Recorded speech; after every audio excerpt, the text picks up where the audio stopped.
Assalamualaikum warahmatullahi wabarakatuh. Bertemu lagi dengan saya Anas Ma'ruf Anizar. Dan pada video kali ini kita akan membahas tentang mata kuliah geometri dasar. Untuk lebih lengkapnya silakan simak dan pahami video berikut ini.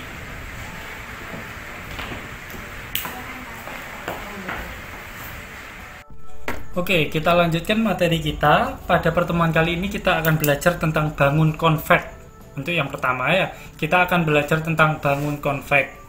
Oke, apa itu bangun konveks? Nanti ada gandengannya antara bangun konveks dan bangun konkav namanya ya. Namanya bangun konveks dan bangun konkav. Tapi kita fokus memahami tentang bangun konveks saja, bukan bangun konkav. Yang bangun konkav cukup untuk mengetahui gitu saja ya. Nah, sekarang kita mulai dari definisinya. Nah, ini definisi dari bangun konveks. Saya sudah tuliskan biar nggak makan waktu lama gitu ya. Kita bisa baca bersama-sama di sini definisi 2.3 bangun konveks. Bangun disebut konveks jika untuk setiap dua titik P dan Q pada bangun tersebut, seluruh ruas garis PQ terletak pada bangun itu. Nah, ini ada kata-kata setiap. Kata setiap itu kan sama dengan kata semua, ya, atau seluruh. Gitu ya. Jadi ingat, setiap dua titik P dan Q pada bangun tersebut, seluruh ruas garis PQ terletak pada bangun itu. Ruas garis, tak tambah gini ya. Nah, contohnya Pak, contohnya gini. Misalkan saya punya bangunnya kayak gini, seret, nah kayak gini. Apakah bangun ini termasuk bangun konveks? Gitu kan pertanyaannya. Sekarang gini, kita pilih sembarang dua titik ya. Misalnya saya pilih dua titik di sini dan di sini. Pokoknya titik itu ada pada bangun ini. Anggaplah ini bangun alfa gitu ya. Jadi kita punya bangun alfa, titiknya ada di sini dan di sini. Coba kita buat ruas garis atau segmen garis yang menghubungkan antara titik P dan titik Q ini. Seret, gini kan? Nah, ruas garis ini atau segmen ini ada pada bidang alfa. Terletak pada bangun itu. Semuanya, seluruh ruas garis ini terletak pada bidang itu. Maka bangun ini dinamakan bangun konveks. Kayak gitu ya. Kalau misalnya, loh Pak, itu kan kebetulan. Tapi kan ini ada kata-kata setiap, Pak.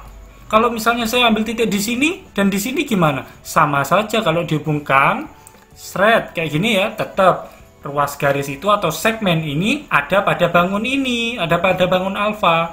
Maka bangun alfa tetap dinamakan dengan bangun konveks. Gitu ya. Sebagai pembandingnya, coba diperhatikan bangun ini. Nah, gini. Nah, apakah ini bangun konveks? Pak, itu bangun konveks. Kenapa? Apa buktinya? Soalnya ketika saya punya titik P-nya itu di sini, titik Q-nya itu di sini, kemudian saya tarik menjadi ruas garis gitu ya, ruas garis PQ. Nah, ruas garis PQ-nya ada pada bidang ini, Pak. Anggaplah ini bidangnya tak namakan bidang beta. Loh, Pak, PQ-nya ada pada beta. Oh iya, maka dia konveks. Iya, Pak, dia konveks. Sesuai dengan definisi yang itu. Gitu ya. Tapi, ini kan ada kata setiap. Kalau setiap berarti kita boleh dong menentukan titik yang manapun. Tidak harus titik yang ada di sini. Gitu kan? Maka dari itu saya ambil titik, misalnya teman kalian mengambil titik ini dan di sini, misalkan ini ya. Kemudian bagaimana ruas garisnya? Ruas garisnya gini. Nah, apakah ruas garis ini berada pada bangun beta semuanya? Mulai dari sini ke sini ada pada bangun beta. Mulai sini ke sini ada pada bangun beta. Tetapi di sini dia tidak ada pada bangun beta. Maka ketika kita mengambil dua titik sembarang atau setiap dua titik P dan Q, ternyata tidak seluruh ruas garisnya itu terletak pada bangun itu. Oke, yang ini terletak pada bangun ini, pada bangun beta. Tetapi ketika saya mengambil dua titik yang lain, misalnya ini dan ini, ternyata ruas garis ini tidak terletak pada bangun beta itu. Maka yang ini itu namanya konveks. Gini ya, yang ini namanya konkav. Oke, kayak gini. Gitu ya. Saya kira mudah sekali. Nah, untuk selanjutnya kita akan fokus ke konveks. Yang konkav, saya barusan hanya menjelaskan sebagai pembanding saja biar kalian nggak bingung dan lebih mudah untuk membedakan mana konveks dan mana bangun konkav. Gitu ya. Nah, sebelum kita masuk ke definisi yang berikutnya, kemarin ada pertanyaan tuh. Kalau misalnya segmen, ini sudah ya tentang bangun konveks ya. Misalnya segmen PQ gitu ya. Kalau segmen kan gini, nggak ada arahnya gini ya. Nah, maka di sini ada titik tengahnya kan gitu. Misalnya titik tengahnya itu adalah T dengan syarat apa? PT, misalnya dengan syarat ketika garis ini segaris yang pertama, kemudian T ada di antara P dan Q gitu kan. Kemudian PT, panjang PT itu sama dengan panjang PT sama dengan panjang TQ. Baru dinamakan T itu adalah titik tengah dari PQ, segmen garis atau ruas garis PQ. Kan gitu. Nah, sekarang bagaimana kalau misalnya yang kita bahas adalah ruas garis? Yang dibahas adalah garis. Seperti yang kita tahu, anggaplah ini tak kasih titik gini, berarti ini namanya garis AB. Ya enggak? Nah, seperti yang kita tahu, yang namanya garis itu bisa diperpanjang ke kiri, bisa diperpanjang ke kanan. Gitu kan? Itu namanya garis. Nah, garis AB ini ketika saya punya titik, misalnya titik A lah. Titik A ini juga berperan sebagai pemisah atau pembagi. Jadi dengan adanya titik A ini membagi garis AB ke dalam dua garis setengah namanya ya. Namanya ingat sekali lagi dua garis setengah. Titik A membagi garis AB menjadi dua garis setengah. Nah gini. Loh kok bisa Pak? Titik A-nya membagi dua garis setengah, kan nggak sama ini panjangnya ini dan ini. Harusnya kan di sini Pak titiknya. Ingat, ini ruas garis. Yang namanya ruas garis bisa diperpanjang ke kanan, bisa diperpanjang ke kiri sampai ke tak hingga. Kan gitu. A titik ini bisa diperpanjang ke kanan tak hingga. Dari sini juga bisa diperpanjang ke kiri sampai tak hingga. Kan sama-sama tak hingga tuh. Makanya titik A di sini bisa membagi garis AB menjadi dua garis setengah. Loh Pak, kalau kayak gitu analoginya bukannya garis B itu juga bisa membagi garis AB menjadi dua garis setengah? Betul sekali, karena dari titik B itu juga bisa diperpanjang ke kanan itu tak hingga, ke kiri itu juga tak hingga. Jadi ada berapa banyak titik? Wah, banyak sekali tak hingga titik. Kamu mau ambil titik C yang ada di sini, boleh. Titik D yang ada di sini, E, F, terserah. Karena garis itu kan bisa diperpanjang ke kanan maupun ke kiri. Kayak gitu. Jadi tetap sembarang titik pada suatu garis itu bisa membagi garis AB menjadi dua garis setengah. Gitu ya. Nah, kalau misalnya kalian sudah paham tentang dua garis setengah, kita akan berbicara tentang definisi. Nah, gini ya, definisi. Definisinya 2.4 itu berbicara tentang bidang setengah. Yang ini tadi pengantar. Dua garis setengah, gitu kan, garis setengah. Sekarang kita akan belajar tentang bidang setengah dan juga batas. Apa itu bidang setengah, apa itu batas? Coba, pada suatu garis dan bidang yang memuatnya, artinya kayak gini loh ya, garis dan bidang yang memuatnya. Coba kalau ini kan segmen atau ruas garis. Kalau ini definisinya sudah berbicara tentang suatu garis, berarti punya arah. Kalau yang ini kan nggak punya arah tuh dia. Pada suatu garis dan bidang yang memuatnya, dua himpunan yang dipisah oleh garis itu disebut bidang setengah. Ya, sekali lagi, dua himpunan yang dipisah oleh garis itu disebut bidang setengah. Kita kasih contoh. Misalnya nih kayak gini. Nah, kayak gini. Ingat ya, kalau bidang, meskipun saya menggambarnya itu seperti ini, yang namanya bidang gitu saja, berarti dia bisa diperpanjang ke kanan, ke kiri, ke bawah, dan ke atas. Jadi nggak hanya ini saja sebenarnya. Yang namanya bidang itu bisa diperluas. Kanan, kiri, atas, bawah. Gitu ya. Cuma ini hanya untuk memudahkan kalian mengabstraksi saja. Jadi andai kata saya punya bangun alfa atau bidang, maksud saya bidang alfa, dan suatu garis yang memuatnya, berarti ada di dalamnya garisnya ya.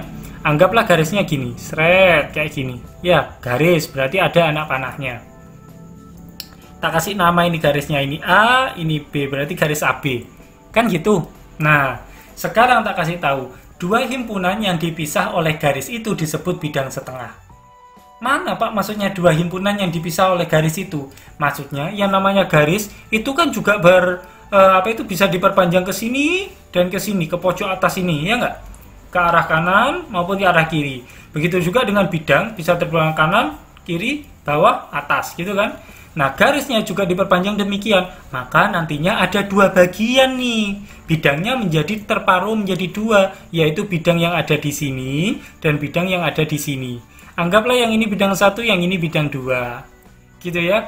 Termasuk ke sini terus ya. Ini kan ke sini. Bidangnya juga ke sini terus. Jadi yang di sini itu termasuk anggota bidang 1, yang di sini itu termasuk bidang 2. Nah, dua himpunan yang dimaksud itu ini. Ini kan sebenarnya titik-titik ini. Ya titik-titik saking banyaknya hingga menyerupai suatu bidang, gitu ya. Jadi bidang 1, bidang 2 dipisahkan oleh suatu garis ini, garis yang ada pada bidang yang memuatnya. Nah, berarti ini paham ya, dua himpunan yang dipisahkan oleh garis itu disebut bidang setengah. Berarti baik yang ini maupun yang ini namanya adalah bidang setengah ya. Bidangnya namanya bidang setengah. Yang ini bidang setengah, yang ini bidang setengah. Oke, saya lanjutkan yang garis sekarang. Garis yang menentukan dua bidang setengah itu disebut batas kedua bidang. Yang mana garis? Garis pada bidang yang muatnya. Oh, berarti ini, Pak. Berarti dalam hal ini adalah garis AB. Kan gitu. Garis AB, apa namanya garis AB? Garis AB adalah batas gitu. Nama lainnya adalah batas kedua bidang, gitu ya. Saya rasa nggak ada masalah sampai di sini. Silahkan kalian baca-baca lagi, kalian ulangi lagi video ini kalau merasa masih kurang paham, soalnya ke belakang akan semakin sulit soalnya. Pak, misalnya nih, saya punya, pertanyaan saya adalah apakah itu selalu berupa garis, Pak? Kalau misalnya saya punya bidang ini, kemudian ini bukan garis, Pak, tapi ruas garis, tapi titiknya ada di sini sampai ke sana. Nah, gini. Ini titik A, ini titik B. Apakah sinar, ini namanya sinar ya, soalnya hanya bisa diperpanjang ke satu arah. Apakah sinar AB ini bisa disebut dengan batas? Nah, apakah bisa disebut dengan batas? Pertanyaannya adalah itu. Ingat ya, dia bisa menjadi batas kalau bisa membagi bidang ini menjadi bidang setengah. Ya, bidang setengah, baik yang 1 maupun 2. Masalah ini bisa menjadi bidang setengah enggak? Bisa membagi bidang ini enggak? Anggaplah ini namanya bidang beta gitu ya. Bisa membagi bidang beta ini enggak? Sinar AB. Oh, bisa, Pak. Ini kan diperpanjang ke kanan. Ini titiknya juga pas ada di sini. Maka nanti pasti bisa yang ada di bawah dan yang ada di atas. Oh, berarti bisa ya? Bisa, Pak. Coba. Bidang, sekali lagi bidang itu kan konsepnya juga bisa diperpanjang ke kanan, ke kiri, ke atas, ke bawah. Kalau saya perpanjang ke kanan, nah kayak gini ya, ke kanan, maka titiknya hanya sampai gini saja, ya enggak? Titiknya A-nya kan di sini, B-nya di sini. Oke, dia bisa terus ke kanan garisnya, tetapi ke kiri dia nggak bisa. Artinya, sinar AB itu tidak bisa membagi bidang beta. Maka apakah benar sinar AB itu batas? Jawabannya adalah salah. Dia bisa menjadi batas kalau dia itu adalah garis. Ingat ya, garis bisa diperpanjang ke arah kiri maupun ke kanan. Bukan yang ke kanan saja atau ke kiri saja. Oke, itu dari saya untuk definisi 2.4 mengenai bidang setengah dan juga batas. Nah, sekarang begini, berbicara tentang bidang setengah ada postulatnya tuh. Apa bunyi postulatnya? Postulat 9. Postulat bidang pemisah. Nah, ini. Pada suatu garis dan bidang yang memuatnya, kata-katanya sama dengan ini ya. Pada suatu garis dan bidang yang memuatnya, titik-titik bidang itu, ya, titik-titik bidang itu yang tidak, ada kata-kata tidak, yang tidak terletak di garis. Nah, tidak terletak di garis ini berarti ya, membentuk dua bidang setengah, sehingga gitu ya, membentuk dua bidang setengah. Oh iya, Pak, jelas ini tadi membentuk dua bidang setengah ini. Sehingga yang pertama, postulat yang pertama, setiap bidang setengah adalah konveks. Jadi baik yang ini maupun yang ini adalah konveks. Gitu ya. Yang ini kan juga konveks. Bidang ini itu juga konveks. Kamu ambil titik dimanapun di bidang ini, nanti kalau dibuat atau dibuatkan segmen garis, nanti pasti segmen garisnya ada pada bidang itu juga. Contohnya begini. Terserah, misalnya garisnya kayak gini, seret, kayak gini ya. Ini garis AB gitu ya. Nah, itu kan membagi menjadi 2 bidang setengah, yang di sini sama yang di sini. Gitu kan? Nah, kemudian ambil segala titik di bidang yang di sini, bidang setengah yang pertama ini. Ini anggap bidang setengah pertama, bidang setengah 2. Sembarang titik di sini. Misalnya sini dan sini. Ya tetap saja ini segmen garis ya, anggap ini CD. Segmen garis CD itu juga ada pada bidang pertama, kan gitu. Ya enggak? Segmen garis CD juga ada pada bidang pertama. Artinya apa? Bidang pertama ini juga termasuk konveks. Begitu juga dengan bidang kedua. Kamu ambil titik dimanapun, segmen garisnya itu pasti ada di bidang kedua. Gitu ya. Jadi itu bunyi postulat yang pertama atau yang A. Setiap bidang setengah adalah konveks. Maksudnya itu. Ambil sembarang titik, tarik menjadi segmen atau ruas garis, maka tetap segmen atau ruas garis tersebut ada pada bidang yang sama. Itu postulat pertama. Kemudian yang B, jika P ada di satu bidang setengah. Nah, ini saya gambarkan lagi. Gini ya. Anggap gini, seret gini. Ini AB. Sudah. Jika P ada di satu bidang setengah, P itu titik ya. Misalnya di sini. P ada di satu bidang setengah dan Q di bidang setengah lainnya. Oh, di lainnya berarti di sini. Ya, gini ya. Kan beda sudah, ini di bidang setengah pertama, ini di bidang setengah kedua atau sebaliknya. Maka segmen PQ memotong garis itu. Segmen PQ itu yang mana? Segmen PQ itu kan yang ini. Nah, segmen PQ memotong garis itu. Loh, iya ternyata. Ya, segmen PQ memotong garis AB. Benar ya? Berarti postulat pertama itu benar, postulat pertama itu benar. Sebenarnya postulat itu memang benar, tidak perlu dibuktikan, tetapi ini hanya untuk memudahkan kalian dalam memahaminya saja. Oke, itu tentang postulat 9. Sekarang tentang definisi 2.5. Definisi 2.5 itu berbicara tentang muka. Nah, muka. Nah, muka di sini didefinisikan seperti ini. Bidang yang membagi ruang ke dalam 2 ruang setengah. Tetapi bukan bagian dari kedua ruang setengah itu. Ya, sama halnya dengan ini. Kalau yang awal, ini kan ada 2 garis setengah. Yang membaginya adalah titik. Titik A, titik beta, titik C, D, E, dan seterusnya. Ya, terserah. Jadi yang membagi garis itu adalah titik. Yang membagi garis menjadi 2 garis setengah adalah titik. Sebaliknya, yang membagi bidang menjadi bidang setengah adalah garis. Nah, di sini kita akan belajar yang membagi ruang menjadi 2 ruang setengah adalah bidang. Jadi bertahap seperti itu ya. Nah, contohnya gimana Pak? Ruang itu yang mana sih? Ruang itu tempat kita berada. Gitu ya. Seluruhnya pokoknya. Di dunia ini ruang. Anggaplah suatu kotak, anggaplah suatu kubus, dan kubus itu bisa diperpanjang ke kanan, dan diperpanjang ke kiri, diperpanjang ke atas, ke bawah, ke depan, ke belakang. Itu namanya ruang ya. Nah, endingnya nanti bumi kita itu ada pada ruang tersebut, ada pada kubus yang diperpanjang itu. Loh Pak, kenapa kok harus kubus? Kenapa kok nggak bola? Boleh. Kan kita berbicara tentang ruang ya. Kita berbicara tentang ruang. Anggaplah itu suatu bola, bolanya bisa diperpanjang, digedekan besar sekali sampai bumi itu ada di dalamnya. Mudahnya kan gitu, ya. Nah, muka adalah bidang yang membagi ruang ke dalam 2 ruang setengah. Anggaplah kayak gini. Oke, bentar. Oke. Nah, gini. Anggaplah ini. Nah, gini ya.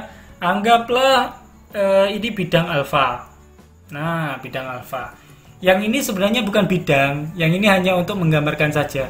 Nah, bidang alfa ini kan bisa diperpanjang ke sini, ke depan, ke belakang, ke bawah, ke atas, gitu kan? Nah, anggaplah di dunia ini ada tembok. Temboknya itu bisa diperpanjang ke atas. Bisa diperpanjang ke atas, bisa diperpanjang ke bawah, bisa diperpanjang ke depan, dan juga bisa diperpanjang ke belakang. Akhirnya nanti ruangnya dibagi menjadi dua, ruang sebelah kiri dan ruang sebelah kanan. Kayak gitu. Bidang ini kan hanya bisa ke kanan, ke atas, ke depan, sama ke belakang. Ya, sekali lagi, bidang ini bisa diperpanjang ke atas, ke bawah, ke belakang, dan ke depan. Nah, nanti jadi ada dua ruang, ruang daerah sini dan ruang daerah sini. Gitu ya. Nah, muka adalah bidang yang membagi ruang. Berarti alfa itu adalah muka namanya, atau face biasanya. Membagi ruang ke dalam dua ruang setengah. Maksudnya ini ruang setengah ruang setengah yang pertama dan ini ruang setengah yang kedua. Gitu ya. Kalau ada pertanyaan, Pak, bidang alfa itu masuk ke dalam ruang setengah yang satu apa ruang setengah yang dua? Jawabannya adalah bukan keduanya. Ya, alfa itu adalah muka, jadi tidak masuk ke dalam ruang setengah yang pertama maupun ruang setengah yang kedua. Sama halnya dengan yang ini, garis AB itu masuk di bidang pemisah yang pertama atau bidang setengah yang pertama atau bidang setengah yang kedua. Tidak keduanya. Ini adalah sisi. Maaf, ini adalah batas, gitu ya. Batas ini, ada kata-kata batas. Jadi ini adalah batas, tidak masuk ke bidang setengah yang pertama ataupun bidang setengah yang kedua. Jadi gitu ya. Itu untuk definisi tentang apa itu namanya muka. Oke, kita lanjutkan ke postulat 10. Hampir mirip dengan postulat sebelumnya, postulat 9. Cuma bedanya di sini kalau postulat 9 tadi postulat pemisah bidang, yang di sini postulat pemisah ruang. Isinya juga hampir mirip. Titik-titik dalam ruang yang tidak terletak di sebuah bidang membentuk dua ruang, artinya tidak terletak di sebuah muka, gitu maksudnya ya. Kan bidang yang membentuk dua ruang. Nah, ruang setengah maksudnya. Sedemikian sehingga setiap ruang setengah itu adalah himpunan konveks, ya. Kalau tadi kan yang saya gambarkan seperti ini, seret kayak gini ya. Kayak gini, terus yang ini gini. Ini gini. Nah, kayak gini. Oke, nah anggaplah kayak gini. Ini ruang yang pertama itu di daerah sini, ruang yang kedua itu di daerah sini. Misalkan kayak gitu, ya. Setiap ruang setengah itu adalah himpunan konveks. Oh, tentu kamu ambil titik dimanapun, di sini dan di sini, shred, tetap segmen garis AB ini ada pada ruang yang pertama.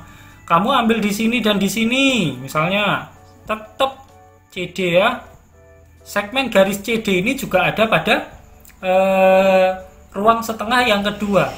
Kamu ambil titik dimanapun, pasti dia akan berada pada ruang setengahnya, ya.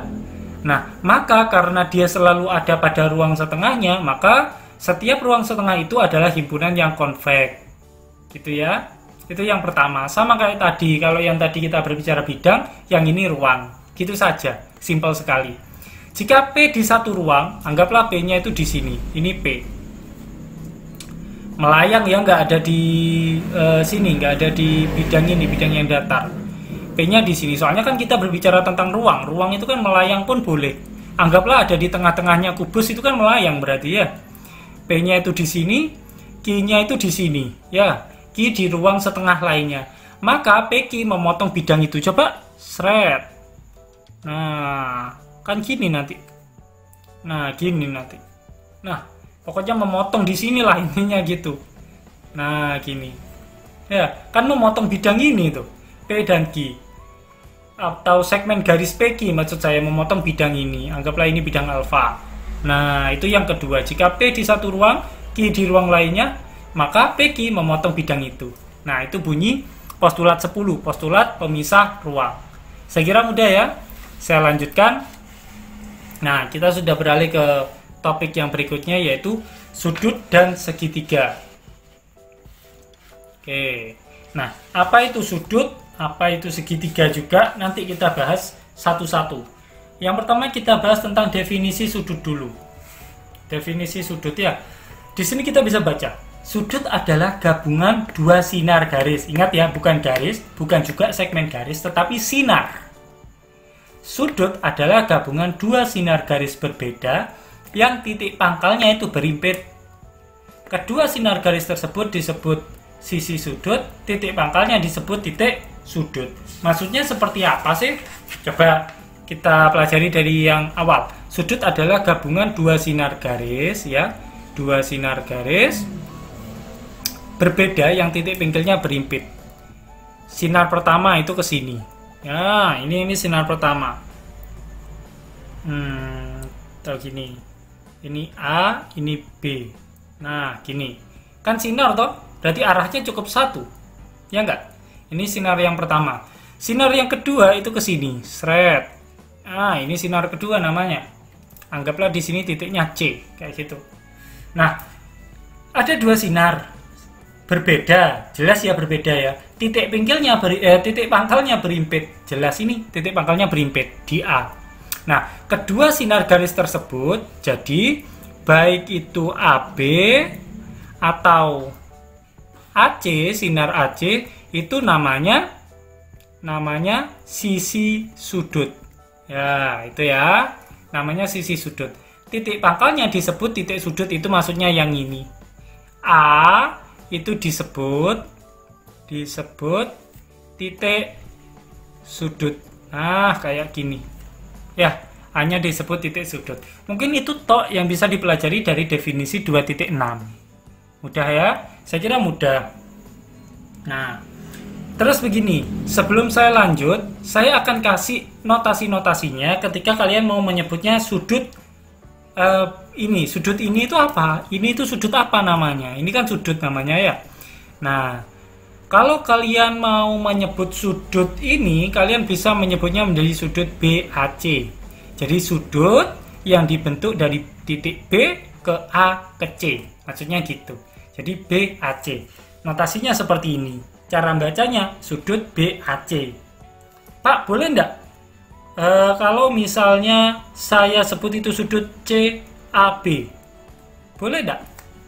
Jawabannya adalah boleh, sama saja ya. CAB sudutnya ya. Sama-sama ada kata-kata sudut. Nggak masalah. Kalian mau pakai yang ini atau yang ini nggak masalah. Oke? Kadang-kadang ada lagi yang bilangnya itu gini, seret gini. Maka kalian juga boleh menyebutnya menjadi sudut 1 gitu, boleh. Ya, ada yang ngasih angka soalnya di salah satu buku, itu nggak masalah. Kalian mau menyebutnya sudut BAC, sudut CAB, atau sudut 1, sama saja ya. Kita kasih atau gini. Oke? Itu masalah tata cara penulisan sudut. Kita langsung ke definisi berikutnya. Definisi berikutnya itu ini. Definisi 2.7 tentang sudut interior dan eksterior. Nah, ini gini nih. Perlu dipahami nih, sudut interior. Misal sudut BAC terletak pada bidang V gitu ya. Nah, saya buatkan dulu sudutnya. Nah, gini.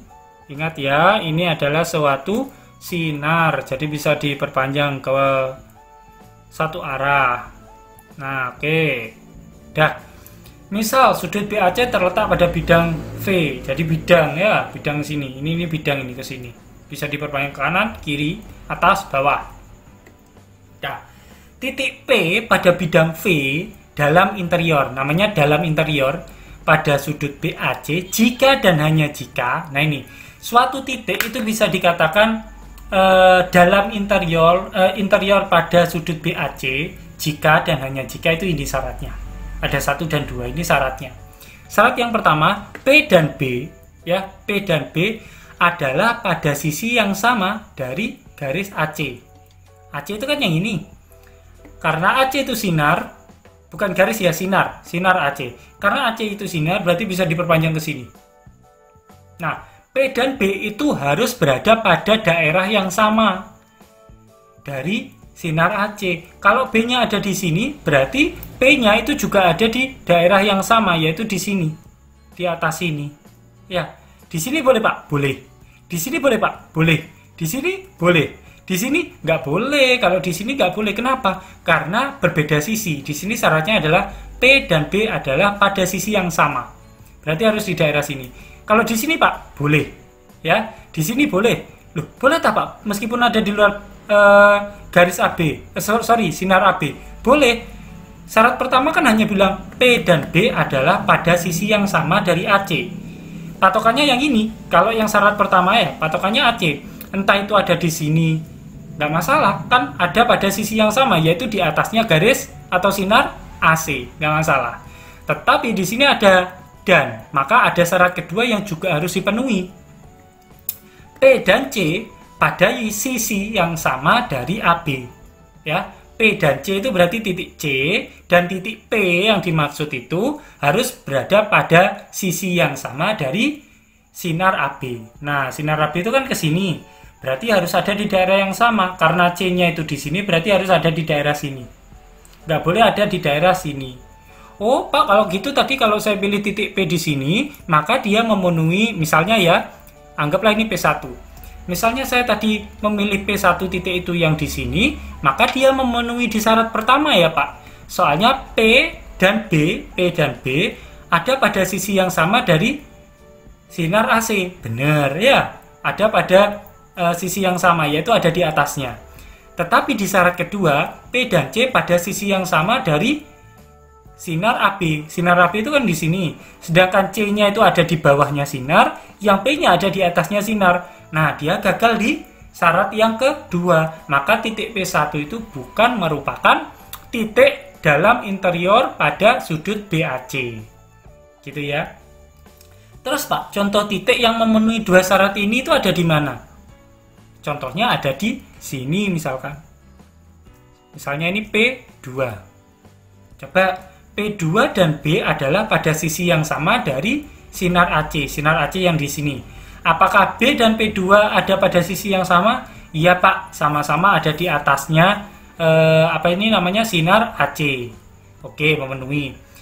Syarat yang kedua, P dan C, berarti P2 dan C pada sisi yang sama dari sinar AB. Sinar AB itu kan yang ini. Kalau diperpanjang kan ke sini terus. Apakah titik ini berada pada sisi yang sama? Iya Pak, dia berada pada sisi yang sama karena sama-sama ada di bawah sinar AB di sini dan di sini. Oke, berarti P2 adalah titik pada bidang V dalam interior pada sudut BAC. Gitu ya. Di sini Pak, ya. Kamu analisis dengan cara yang sama. Di sini, di sini, di sini, di sini, di sini, di sini, di sini, di sini, ya semua. Itu namanya interior. Kalau di sini Pak, di sini tidak. Kenapa? Karena gagal pada syarat yang pertama. Kalau di sini gagal pada syarat yang pertama. Ini gagal pada syarat yang kedua. Yang ini gagal pada syarat yang pertama. Ya. Nah, oke. Berarti P2 itu namanya titik interior pada sudut BAC. Nah, kayak gini. Ya. Oke, definisi berikutnya. Eksterior sudut BAC adalah himpunan semua titik yang tidak termuat pada interior dan tidak terletak pada sudut itu sendiri. Oke, tidak terletak pada sudut itu sendiri. Maksudnya seperti apa? Berarti selain yang ada pada titik interior, selain yang ada di sini, itu namanya adalah eksterior. Seperti P1 atau P2, P3 maksud saya itu namanya eksterior. Eksterior. Pak, kalau titiknya tepat di garis ini gimana? Berarti dia bukan interior, dia juga bukan eksterior. Gitu ya? Kalau pasti titiknya. Mungkin itu untuk definisi 2.7. Nah, sekarang di definisi 2.8 kita akan berbicara tentang apa itu segitiga. Coba dilihat definisinya. Ini definisi loh ya. Tetapi saya buat menjadi 4 poin ini biar kalian lebih mudah mencernanya. Poin yang pertama, jadi begini. Jika ABC adalah 3 titik yang tak segaris. Ingat ada kata-kata tak segaris. Gabungan antara segmen garis AB, segmen AC dan segmen BC disebut segitiga ABC. Ini definisi dari segitiga. Jadi kalau ada 3 titik, misalnya titiknya 1, 2 dan juga 3 kayak gini ya. 3 titiknya ini titik A, ini titik B dan ini titik C. Maka gabungan dari segmen atau ruas garis AB. Ruas garis AB itu kan yang ini. Ruas garis AC itu kan yang ini. Nah, ruas garis BC itu yang mana? Yang ini. Seret. Nah, kayak gini. Gabungan dari ini namanya segitiga ABC. Ya, ini namanya segitiga ABC. Gitu ya. Jadi kalian jangan bingung lagi kalau ditanya segitiga itu apa sih? Ya sudah, ini definisinya. Ya. Selanjutnya titik A, B, C disebut titik sudut. Titik A, titik B, titik C. Titik A, B, C itu disebut titik sudut. Titik sudut. Kemudian ruas garis AB atau segmen AB, AC, BC disebut sisi. AB, AC, BC itu disebut sisi. Sudut-sudut pada segitiga, kalau misalnya sudut-sudut pada segitiga itu yang mana? Ya sudah, ini ada definisinya nih. Sudut pada segitiga adalah tiga sudut yang ditentukan oleh sisi-sisi dan titik sudut segitiga. Ya sudah, ini maksudnya titik tiga sudut itu ya 1, 2, 3. Sudut A, sudut B, sudut C. Boleh kalian menuliskan sudut apa ya? Sudut BAC, sudut ABC, dan juga sudut BCA misalnya. Nah, ini namanya sudut. Tiga sudut ya, tiga sudut atau sudut-sudut pada segitiga. Itu ini. Itu tentang definisi 2.8 tentang segitiga. Selanjutnya kita akan membahas tentang definisi 2.9. Apa bunyi definisi 2.9 itu? Definisi 2.9 itu bilangnya seperti ini. Titik-titik dikatakan terletak dalam interior. Kalau tadi itu kita memang sudah berbicara tentang interior dan eksterior, tetapi itu pada sudut. Dimana kalau sudut itu ada sinarnya gitu kan, sinarnya bisa diperpanjang. Kalau ini interior pada segitiga. Jika dan hanya jika titik-titik itu ada pada interior setiap sudut pada segitiga. Maksudnya gini. Kalau ini adalah suatu segitiga ABC misalnya, ini A, ini B, ini dianggap C gitu ya. Nah, titik-titik dikatakan terletak dalam interior segitiga jika dan hanya jika titik-titik itu ada pada interior setiap sudut pada segitiga. Nah, ketika kita melihat segmen AB dan segmen AC, maka titik-titik interiornya itu di mana? Ketika kita mengabaikan yang ini loh ya, yang ini diabaikan. Jadi kita hanya melihat ini sebagai suatu sudut saja.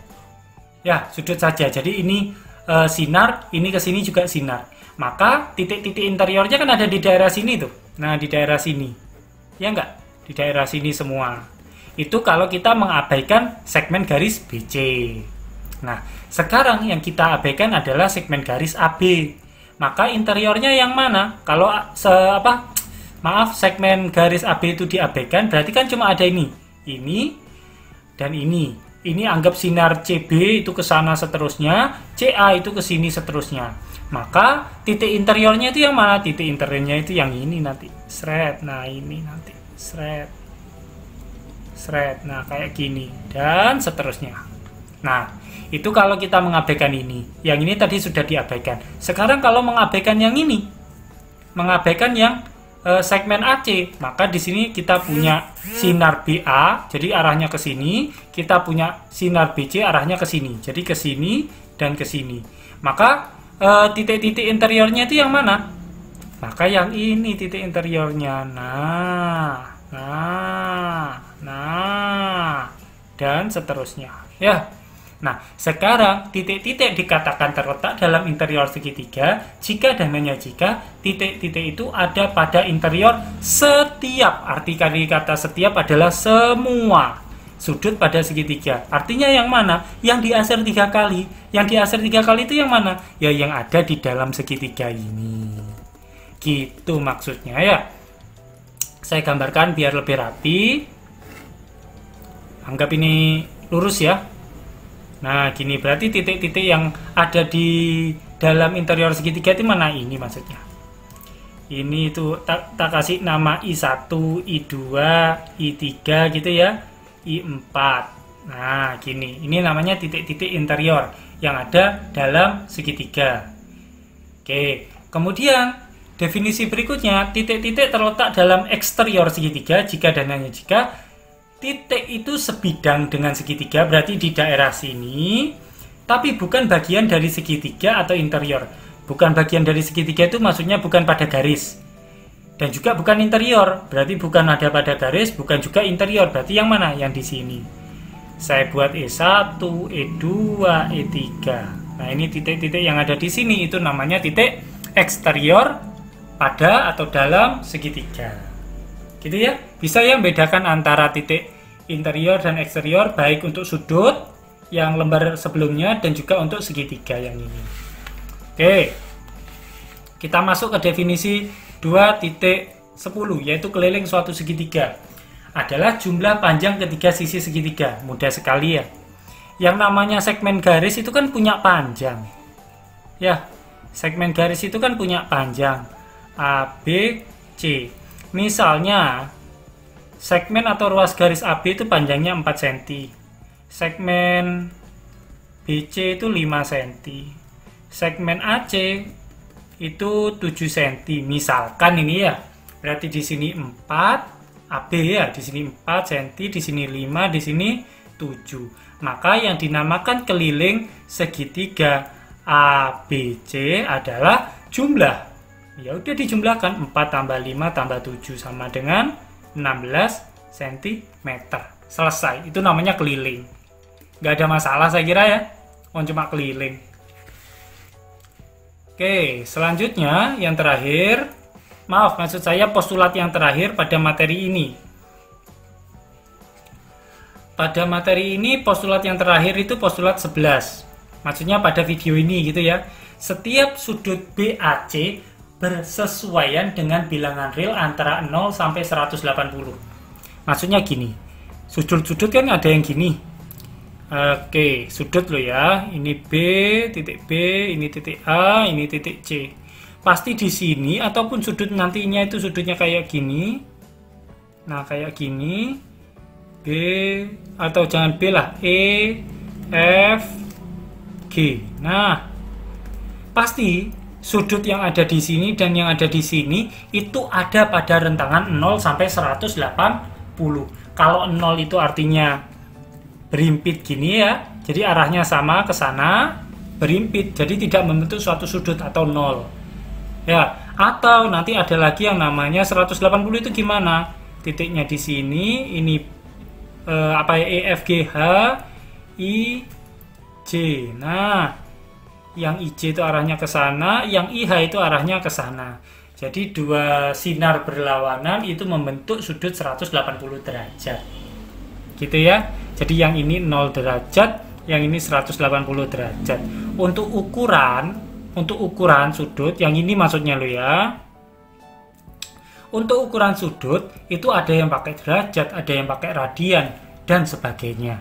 Yang kita gunakan pada mata kuliah ini cukup derajat saja yang sering digunakan. Sebenarnya ada lagi yaitu radian, tetapi untuk di mata kuliah ini jarang digunakan. Ya, kita akan fokus menggunakan derajat saja. Yang radian nanti kalian akan pelajari mungkin di mata kuliah analisis real. Itu nanti pasti akan dibahas. Oke.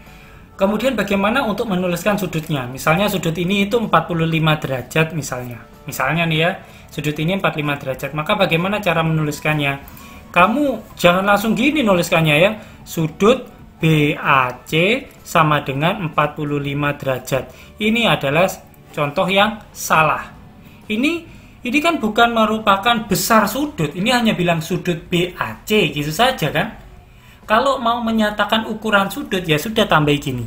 M sudut BAC sama dengan 45 derajat. Nah, ini contoh yang benar. M itu artinya apa, Pak? M itu artinya measure. Ya. Measure gini. Nah, artinya ukuran atau nilai. Intinya itu. Oke. Jadi harus ada huruf M-nya di sini.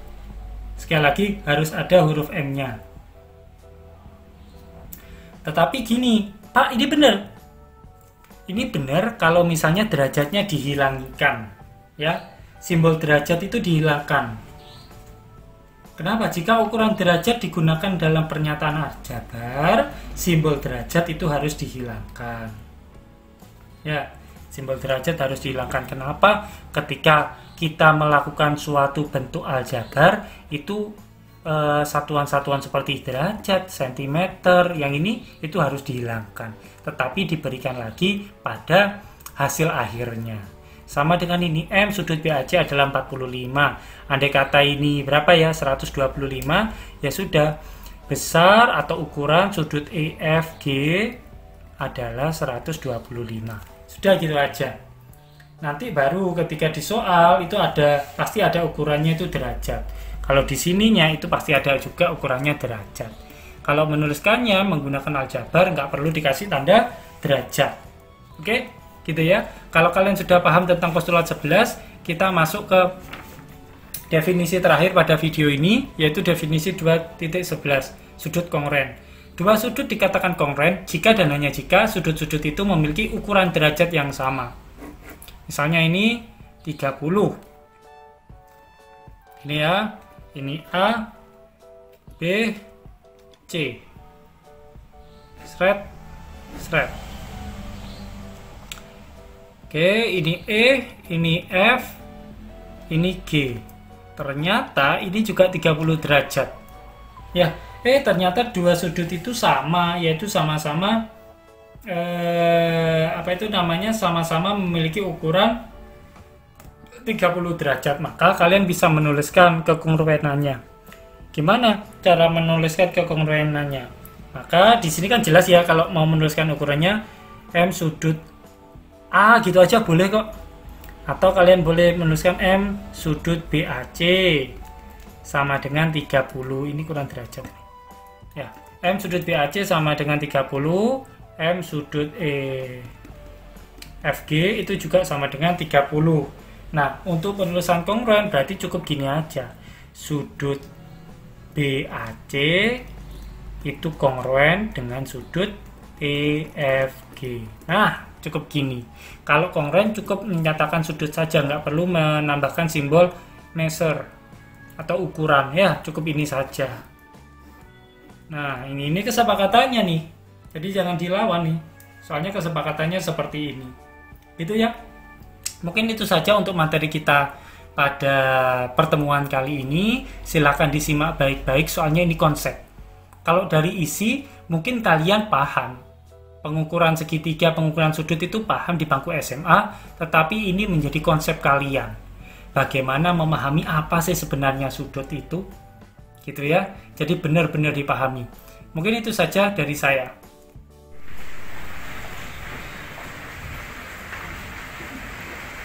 Oke, mungkin itu dulu untuk video pertemuan kali ini.